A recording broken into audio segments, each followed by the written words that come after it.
Voilà maintenant place à la parole.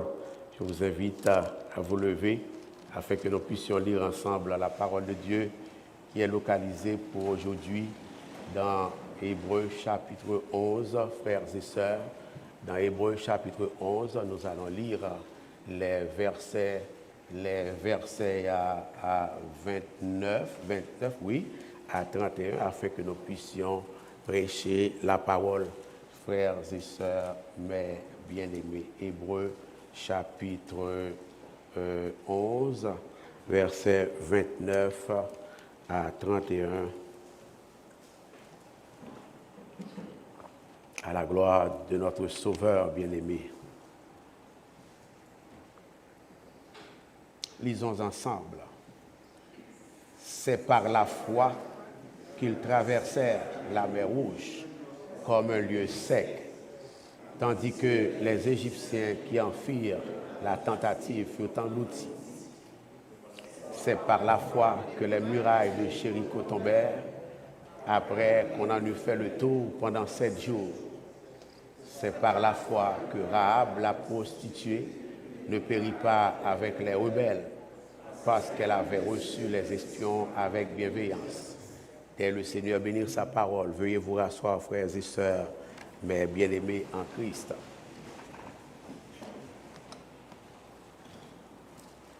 Je m'en vais considérer avec vous les versets 29 et 31 dans la mesure où les versets précédents, ces derniers versets, ont déjà été considérés. Et que le verset 30, succédant le verset 29, a déjà été, pour sa part, considéré dimanche dernier, frères et sœurs, mes bien-aimés. Cela dit, vous le devinerez, et la série se poursuit, et dans la congrégation, c'est-à-dire la primauté et l'excellence de la foi, chapitre, ces choses que la foi défie. Ces choses que la foi défie. Oui, il y a des choses que la foi défie. En réalité, la foi défie tout. Nous voulons simplement attirer votre attention sur certaines de ces choses-là, compte tenu du fait que nous n'aurions pas le temps de passer en revue toutes les choses, tous les éléments, toutes les subtilités que la foi défie, toutes les réalités que la foi défie. La foi défie la mort sous plusieurs aspects, c'est-à-dire de différentes façons, mais nous avons considéré un angle sous lequel la foi défie la mort, à la lumière d'Hébreux chapitre 11, les versets 20 à 22. La foi défie la peur, là aussi de différentes manières, mais nous avions regardé un angle sous lequel la foi défie la peur en référence à Hébreux chapitre 11, les versets 23 et 27. La foi défie la gloire et le prestige du monde, selon Hébreux chapitre 20, le verset 24. La foi défie les joies et les plaisirs du monde, selon Hébreux chapitre 11, le verset 25. La foi défie les richesses et les biens du monde, selon Hébreux chapitre 11, le verset 26. La foi défie la logique, l'intelligence du monde, l'intelligence humaine, les lois de la causalité, les lois de cause à effet, selon Hébreux chapitre 28 d'une part, et un autre dimanche, le dimanche dernier, nous avions vu que la foi défie la logique, les lois de la causalité humaine, l'intelligence humaine, selon Hébreux chapitre 11, le verset 30, cette fois à la lumière de l'expérience des enfants d'Israël sous l'égide, sous le ministère de Josué, qui ont vu s'écrouler sous leurs yeux en une fraction de seconde les murailles, non pas la muraille, mais les murailles de Jéricho, Alors, et aujourd'hui, nous allons voir, avec l'aide du Seigneur, si le temps nous le permet bien, nous allons voir que la foi défie un autre élément, et non des moindres, et la foi défie l'instinct de conservation humaine. Ou alors, la foi défie l'instinct de sécurité. Nous allons voir que la foi défie ce besoin naturel, automatique de sécurité pour l'homme, frères et sœurs. Et nous allons voir aussi que la foi défie les stigmatisations sociales. Nous allons voir que la foi défie les stéréotypes, les stigmatisations sociales aussi.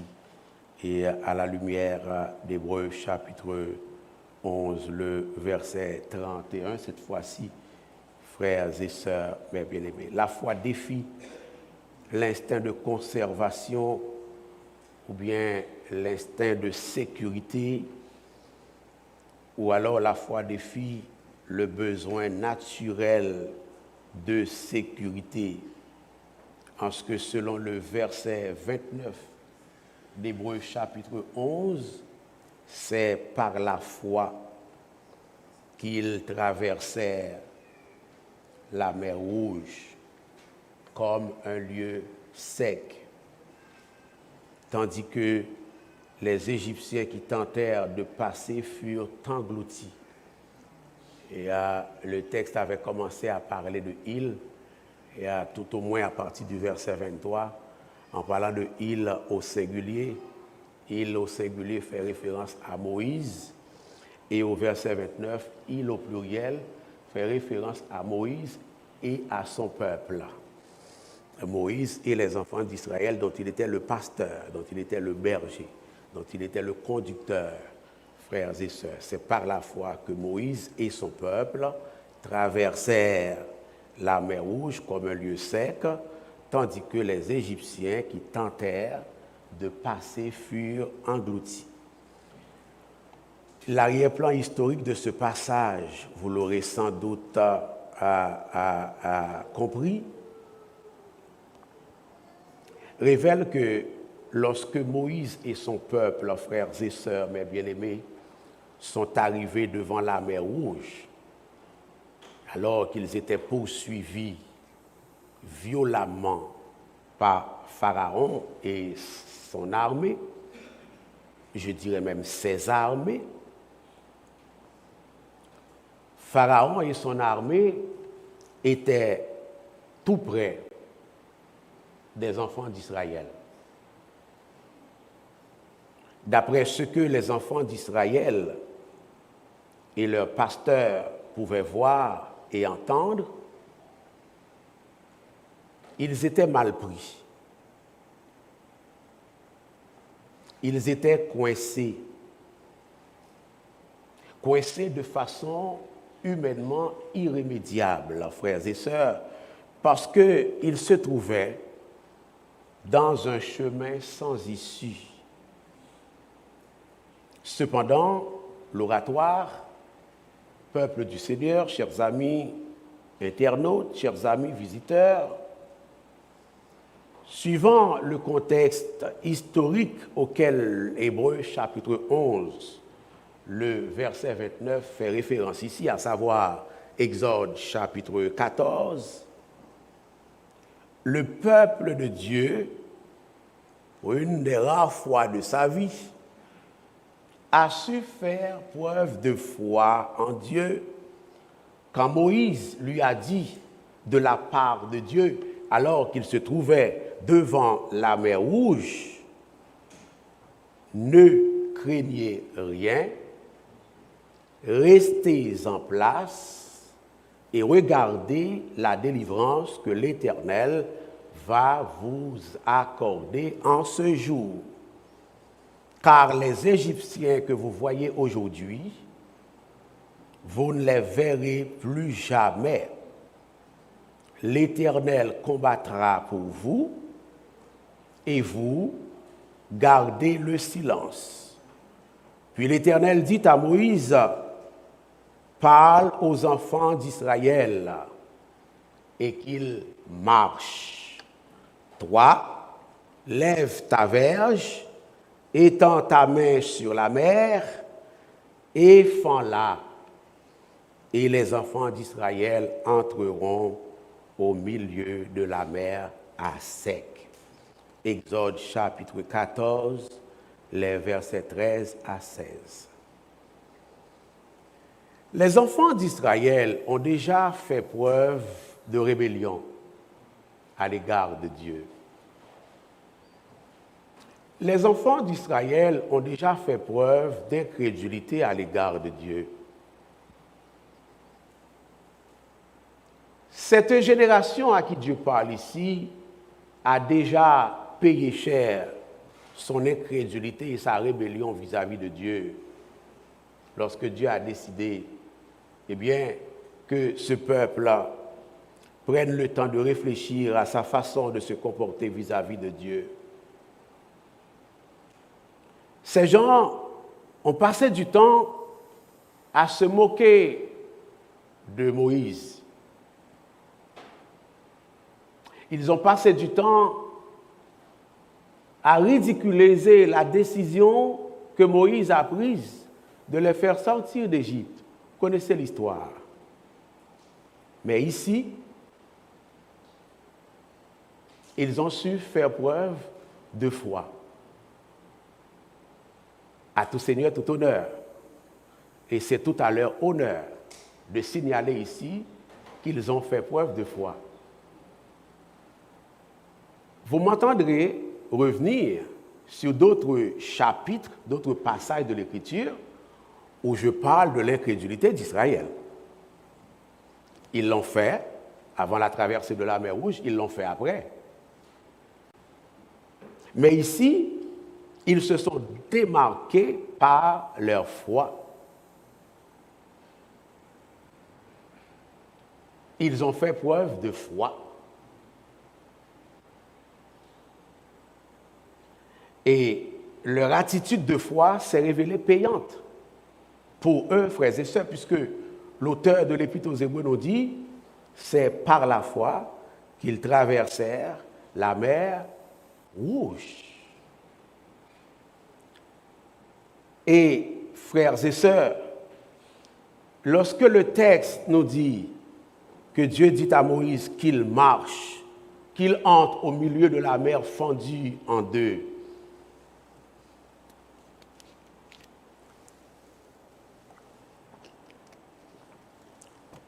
ce n'était pas chose facile. Ça prenait la foi. Ils entrèrent au milieu de la mer à sec et les eaux formaient comme une muraille à leur droite et à leur gauche. C'est un acte de foi. A priori, vous ne le saisissez pas, je ne le saisis pas, mais quand on met le temps qu'il faut, dans l'onction qu'il faut, pour réfléchir sur l'image que ça donne, la situation que ça donne, ce n'est pas rien. Ce n'est pas rien. Vous allez le voir. C'est cet acte de foi qui leur a permis, dit l'Écriture, de traverser la mer Rouge à pied sec, une fois que les eaux de la mer Rouge se sont séparées par la sagesse et la toute-puissance de Dieu, frères et sœurs. Comment, pasteur, dans ce contexte, la foi des enfants d'Israël défie-t-elle leur instinct de conservation? Comment, dans ce contexte, pasteur, la foi des enfants d'Israël défie-t-elle leur instinct de sécurité ou bien leurs besoins naturels, automatiques de sécurité et de protection, frères et sœurs? Eh bien, leur foi défie leur instinct de conservation, leur instinct de sécurité ou bien leurs besoins naturels de protection, de sécurité, frères et sœurs, en ce que les enfants d'Israël ont obéi à Dieu, écoutez-moi, les enfants d'Israël ont obéi à Dieu. De quelle manière? En marchant, l'Éternel Dieu parla à Moïse et lui dit de dire aux enfants d'Israël qu'ils marchent. OK? Ils marchent sans se demander, je parle doucement, sans se demander si les eaux de la mer Rouge qui se sont séparées, ils ne se sont pas demandé cela. Et si les eaux de la mer Rouge qui se sont séparées lorsque la mer s'est fendue en deux, sous la puissance, la sagesse et l'éternité de Dieu, et si les eaux n'allaient pas revenir, ou alors n'allaient pas se rassembler plutôt, alors qu'ils se retrouvaient dans l'abîme, abîme formé par la séparation des eaux de la mer Rouge. Nous là? Il ne faut pas comprendre cette histoire comme une histoire facile quand l'Écriture dit Moïse a longé la verge, la mer est fendue en deux, puis le peuple a traversé, comme si c'était rien. C'est bon l'autre problème. On parle de la mer Rouge. Quand les eaux sont fendues, il y a un fossé qui se creuse, qui apparaît. Et le fossé représente un danger pour tout instinct de conservation humaine. Est-ce qu'on est là?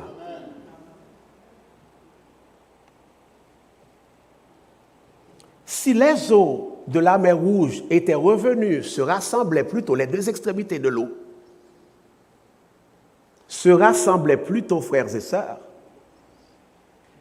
ce sont les Israélites qui se noieraient au lieu des Égyptiens. Est-ce qu'on est là? Leur instinct de conservation devait les amener, les porter, les motiver à se demander, attends, Dieu a dit qu'il marche, Dieu a dit qu'il entre au milieu de la mer, mais moi, dans ce fossé-là, et si je suis enterré? Ou alors, et si les eaux se rassemblent sur nous? Regardez mon qui se côté là, dit la froid. Fais ça, non. C'est cet exploitement de faire ça. Fais ça, non. Regardez mon qui se côté là, dit la froid. La foi. La foi. La foi. Les enfants de Dieu, frères et sœurs, dans le contexte en question, n'avaient aucune garantie pour s'aventurer dans l'abîme, dans le fossé, si ce n'était la parole de Dieu. Est-ce qu'on est là? Ils n'avaient aucune autre garantie pour s'aventurer dans le fossé qui était devant eux que la parole de Dieu.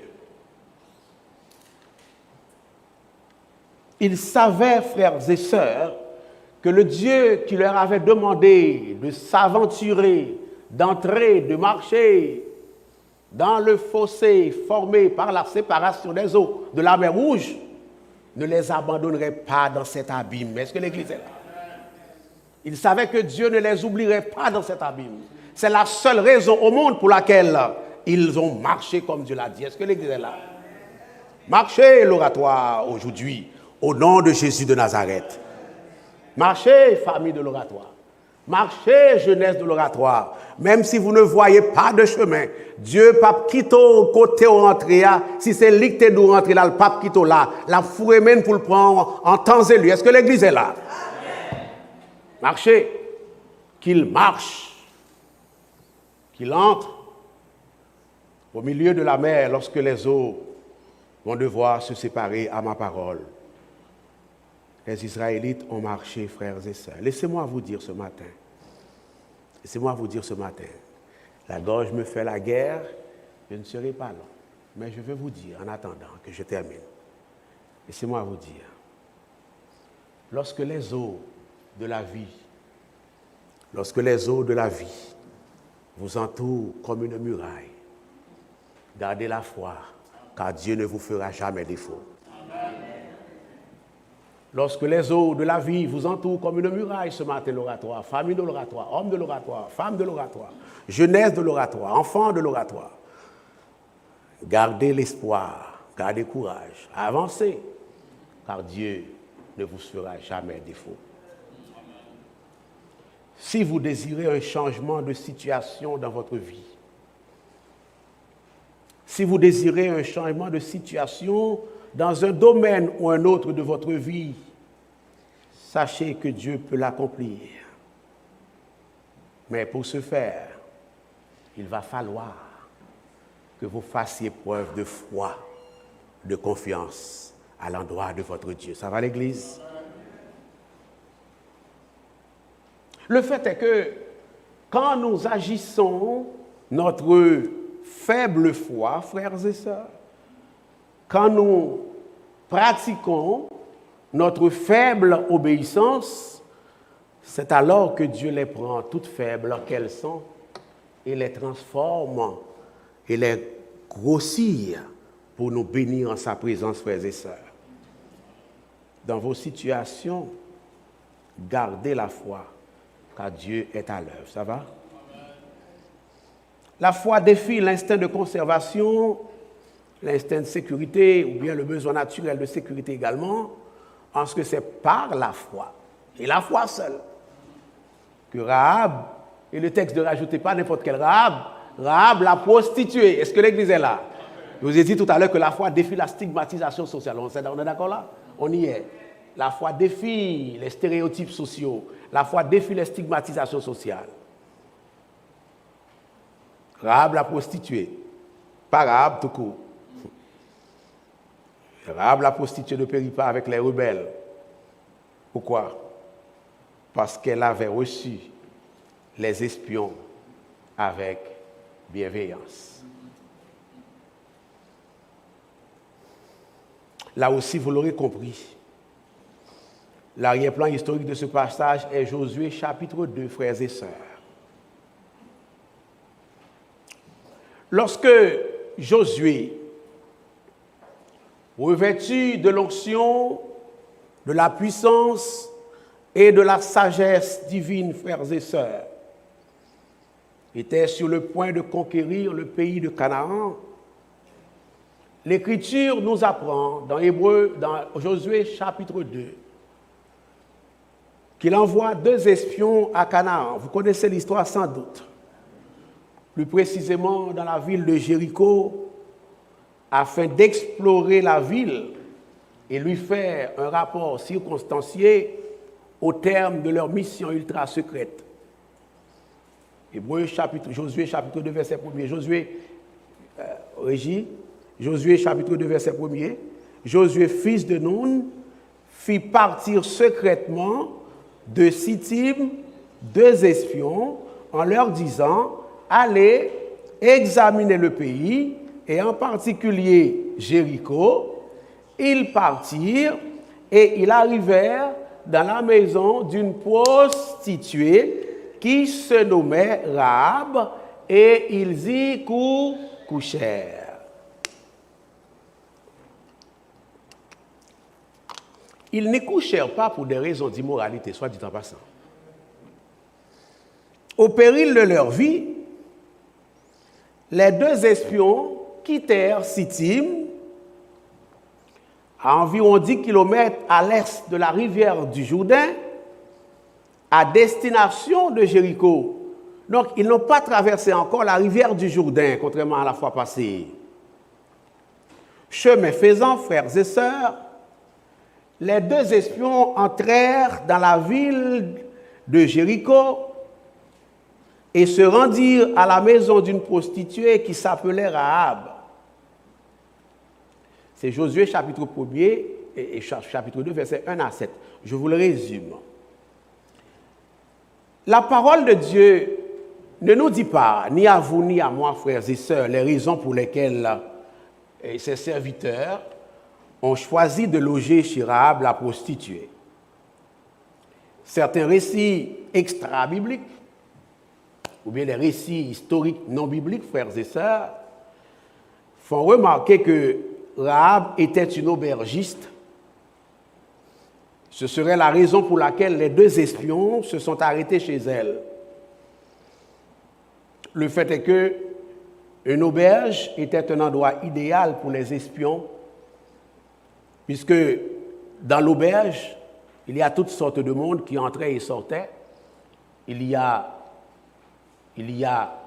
de la chance que ces hommes de Dieu puissent passer inaperçus chez Rahab.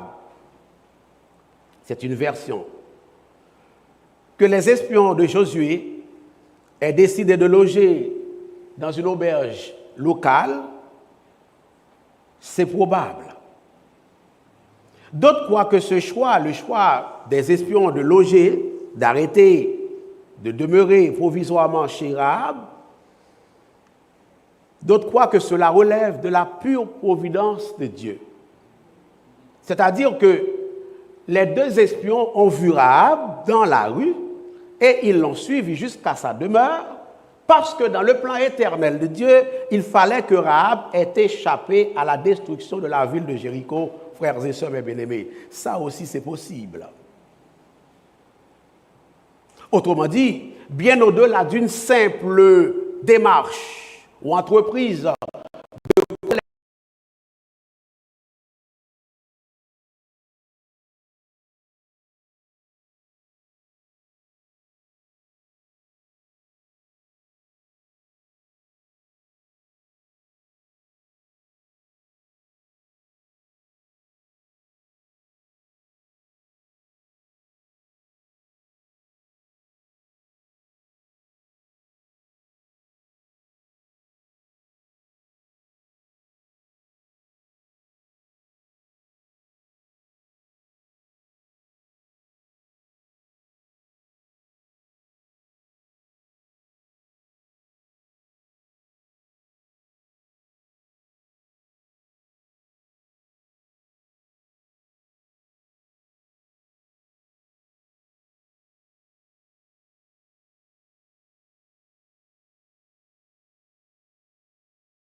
a pris sur elle, sur son dos, sur sa responsabilité, elle s'est avisé le droit de les cacher sur le toit de sa maison. C'est un facteur aggravant. Est-ce que l'Église est là? Le fait maintenant qu'elle ait dû la police en erreur, c'est un autre facteur aggravant. Est-ce qu'on est là, frères et sœurs?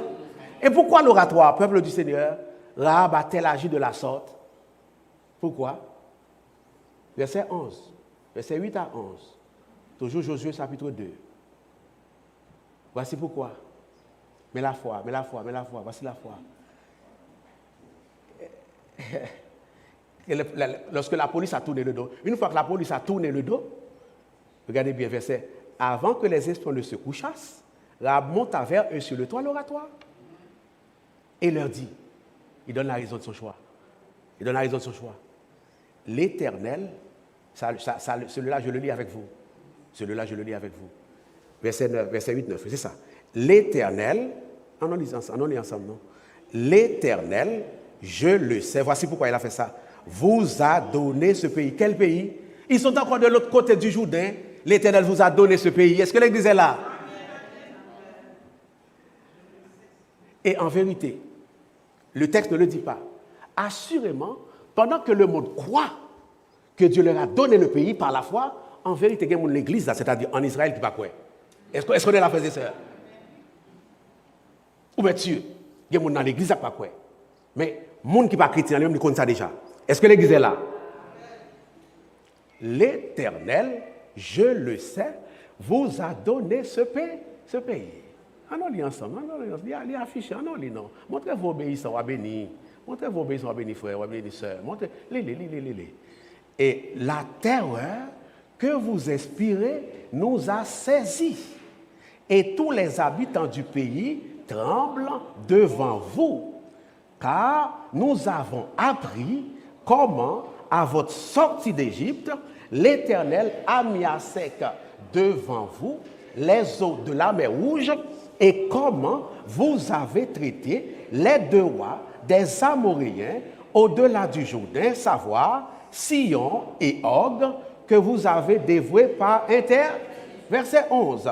Nous l'avons appris et nous avons perdu courage et tous nos esprits sont abattus à votre aspect, car c'est confession de foi, car c'est l'Éternel votre Dieu qui est Dieu en haut dans les cieux et en bas sur la terre. Est-ce que l'Église est là? Voilà la foi dont je vous parle ce matin. Voilà la foi dont nous parle l'auteur de l'Épître aux Hébreux ce matin quand il nous dit c'est par la foi que Rahab, la prostituée, eh bien, a caché les espions, etc., frères et sœurs. Voilà, elle avait de solides raisons pour agir comme elle l'a fait. Elle a cru en la parole de Dieu et elle a entendu parler de la puissance du Dieu d'Israël et elle croit à cette puissance. Voilà ce que Dieu me demande aujourd'hui. Arrêtons de nous tracasser la tête, car nous savons qui est Dieu déjà. Nous l'avons vu ressusciter Jésus d'entre les morts déjà. Nous l'avons vu nous accorder la vie éternelle déjà. Ça pour mon Dieu fait encore pour nous, pour ces go qu'on en lit, pour ces go agir foile. Est-ce que l'Église est là? Il m'a donné le Saint-Esprit pour habiter dans ma vie. Il m'a transformé, il m'a régénéré, il m'a sauvé, il m'a sanctifié, il m'a purifié. Ça pour le faire encore pour m'agir froidement devant les difficultés de la vie. En tout cas, Rahab l'a fait. Elle a compris. La foi vient de ce qu'on entend. Et ce qu'on entend vient de la parole de... La foi de Rahab est surprenante, frères et sœurs. Quand on prend le temps d'analyser les versets 9 à 11 en particulier, dans la pensée de Rahab, dans la tête de Rahab, aux yeux de Rahab, la ville de Jéricho est déjà conquise, oui. On est d'accord avec ça? La foi, dit-on, est une ferme assurance des choses qu'on espère, une démonstration de celles qu'on ne voit. C'est un exemple. Pour Rahab, la conquête, c'est du passé, ou c'est chose faite, oui. On est d'accord avec ça, l'Église? C'est fait déjà. C'est fait déjà. Vous allez le voir tout à l'heure, encore davantage, mais commencez à le voir. Et dans la foulée de cette conviction, de cette foi, vous l'avez remarqué, vous le savez déjà peut-être, Rahab va livrer une information de la plus grande, de la plus haute importance aux hommes de Dieu, frères et sœurs, en ce qui a trait au moral ou à l'état d'esprit des habitants de Jéricho, de Canaan, à large, ou de Jéricho spécifiquement. Il leur dit, tous les habitants du pays tremblent devant vous. Il y a de ces gens-là dont nous avons peur. Et ils ont peur de nous, oui, frères et sœurs. Est-ce qu'on est là? Nous servons un Dieu qui fait en sorte que nous devrions avoir peur de personne. Mais ça arrive que nous ayons peur de gens et de circonstances. Nous avons perdu courage et tous nos esprits sont abattus à votre aspect. Mais vous voyez ce que, juste entre parenthèses, vous voyez ce que Rahab dit là? Ça fait partie des choses que Dieu a promises à son peuple, oui, frères et sœurs. Ce que Rahab dit là, Dieu le lui a promis, Dieu a promis ça à son peuple, oui. Si vous regardez dans Exode 23, verset 27, vous verrez cela. Dieu dit aux enfants d'Israël, j'enverrai ma terreur devant vous. Je mettrai en déroute tous les peuples chez lesquels tu arriveras. Et je ferai tourner le dos devant toi à tous tes ennemis. Deutéronome 2, verset 25, même chose. Dieu dit à Israël, je vais répandre dès aujourd'hui la frayeur et la crainte de toi sur tous les peuples qui sont sous le ciel, et au bruit de ta renommée, ils trembleront et seront saisis d'angoisse à cause de toi. C'est exactement ce qui est arrivé ici quand Rahab confie aux deux espions d'Israël que tous les habitants du pays tremblent devant vous. Ils ont perdu courage et leurs esprits sont abattus à votre aspect. Ça s'est produit tel que Dieu l'avait promis, frères et sœurs. Pourquoi? Parce qu'ils ont entendu parler des merveilles que Dieu a accomplies en faveur des enfants d'Israël depuis la sortie d'Égypte, en passant par la traversée de la mer Rouge et aussi par la défaite des ennemis traditionnels d'Israël, entre autres les Amoréens, frères et sœurs, mes bien-aimés. Et maintenant, Rahab, comme une femme animée de foi, comme une femme que Dieu a utilisée, elle va afficher sa foi. Elle va mettre sa foi en pratique. Elle va mettre sa foi à l'œuvre parce qu'elle sait maintenant que le Dieu qui a fait toutes ces merveilles dans la vie de son peuple, ce Dieu-là est sur le point de déployer sa puissance pour faire entrer Israël dans la terre promise, et elle sait que personne ne peut résister à la puissance de Dieu. Eh bien, elle a compris qu'il a fallu qu'elle s'aligne sur le plan de Dieu. Frères et sœurs, mes bien-aimés, c'est ma prière pour vous ce matin au nom de Jésus.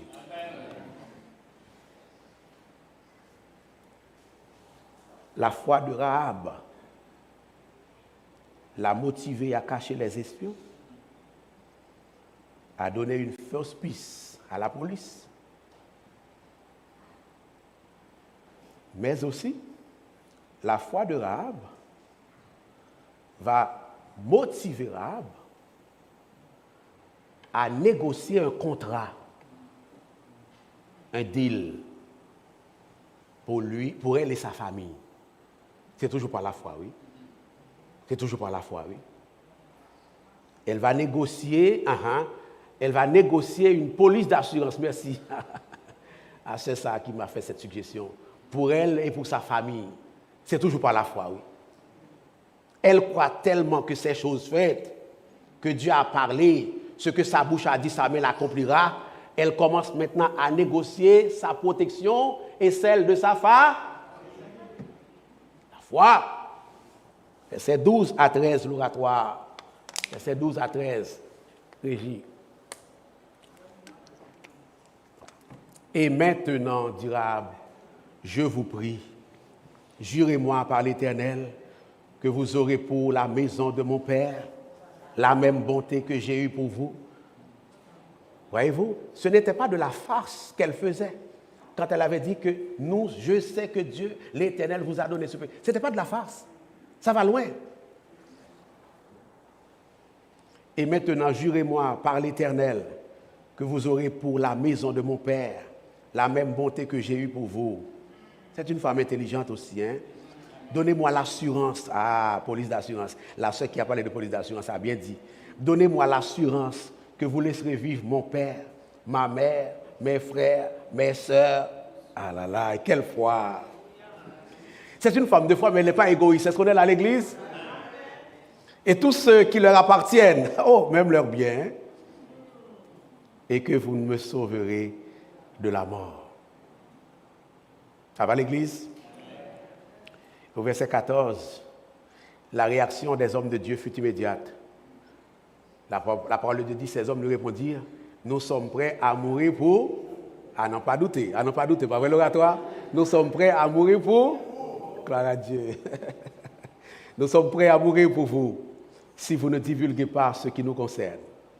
Et quand l'Éternel nous donnera le pays, nous agirons envers toi avec bonté et fidélité. Gloire à Dieu. Gloire à Dieu. Ils ont conclu l'accord, frères et sœurs. Ils ont dit à Rahab quoi faire. Rahab va devoir attacher un cordon écarlate, de fil écarlate, à sa maison, afin que la maison soit identifiable facilement par les assaillants. Lorsque Israël va rentrer, Rahab devait tout d'abord attacher un cordon. Vous lirez les versets 17 à 20 à la maison. Moi, je vous le résume.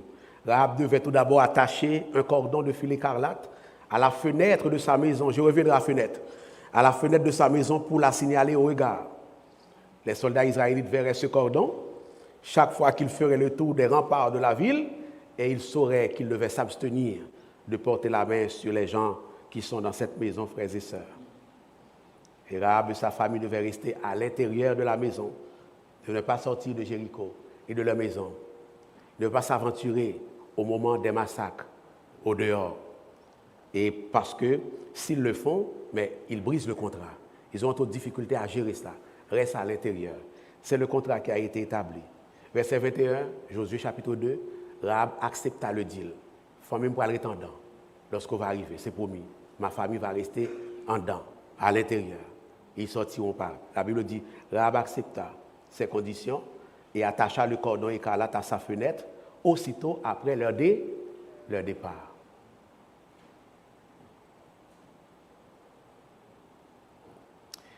Et si vous lisez Josué chapitre 6, verset 24, j'ai prêché jusqu'au verset 21 dimanche dernier, vous verrez, effectivement, ça s'est passé comme ça. Josué chapitre 6, verset 24. En parlant des enfants d'Israël, maintenant ils sont dans la maison, ils sont dans le pays. Ils brûlèrent la ville et tout ce qui s'y trouvait. Seulement, ils mirent dans le trésor de la maison de l'Éternel l'argent, l'or et tous les objets d'airain et de fer. Josué laissa la vie à Rahab, la prostituée, à la maison de son père, Josué 6, verset 25 cette fois, et à tout ce qui lui appartenait. Elle a habité au milieu d'Israël jusqu'à ce... Autrement dit, elle est devenue une prosélyte, une païenne convertie au judaïsme. Et elle a, jusqu'à ce jour, c'est-à-dire jusqu'à le jour de la rédaction du livre de Josué, ok? Et parce qu'elle avait caché les messagers que Josué avait envoyés pour explorer Jéricho. C'est un homme de Dieu, ce sont des hommes de Dieu. Ils ont tenu parole à l'endroit de la pauvre femme, frères et sœurs, qui a fait une si belle confession de foi devant eux, frères et sœurs. Ça s'est passé tel que l'accord a été entendu, frères et sœurs bien-aimés. Maintenant, ça va être le temps pour eux de quitter la ville. Ils vont devoir quitter la ville. Et les versets 15 à 16 du chapitre 2 nous montrent que maintenant le temps est arrivé après le deal, la négociation du contrat, du deal, et là ils doivent quitter la ville. Verset 15. Elle les fit descendre avec une corde, verset 15 à 16. Elle les fit descendre, en parlant des espions, avec une corde par la fenêtre. Pourquoi? Car la maison qu'elle habitait était sur la muraille de la ville. Arrêtons-nous ici un moment, frères et sœurs. Au verset 7, et ici, notez bien, il est dit que la maison de Rahab était sur la muraille de la ville. La muraille, je vous ai parlé de son épaisseur, de leur épaisseur. C'était assez pour abriter une maison, premièrement. Le chapitre 6 au verset 1er nous a dit dimanche dernier, à vous et à moi, Jéricho était fermé et barricadé devant les enfants d'Israël. Personne ne sortait et personne n'entrait. Et maintenant, comment se fait-il que ces gens-là aient réussi à sortir de la maison de Rahab? La parole de Dieu nous indique qu'elle les fit sortir par la fenêtre. Là aussi, il y a une leçon pour vous et moi. Il y a une leçon pour vous et moi. Quand toutes les portes sont fermées devant vous, Dieu a une fenêtre pour vous. Vous ne devrez pas pouvoir sortir. Ça devrait être sac là, tout là. Est-ce qu'on est d'accord avec ça? Ça devrait être sac là, tout là. Mais Dieu a frayé un chemin.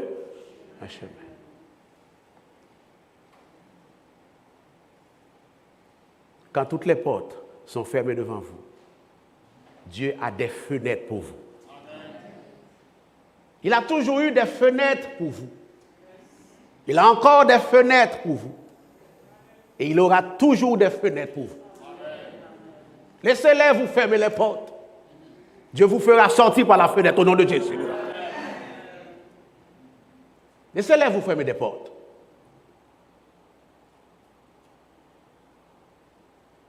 Quand le médecin dit qu'il n'y a plus de portes, tu as une fenêtre.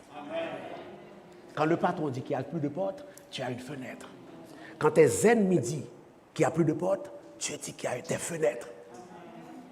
Quand tes faux amis disent qu'il n'y a plus de portes, Dieu dit qu'il y a des fenêtres. Agissez votre foi et vous en sortirez par les fenêtres de Dieu.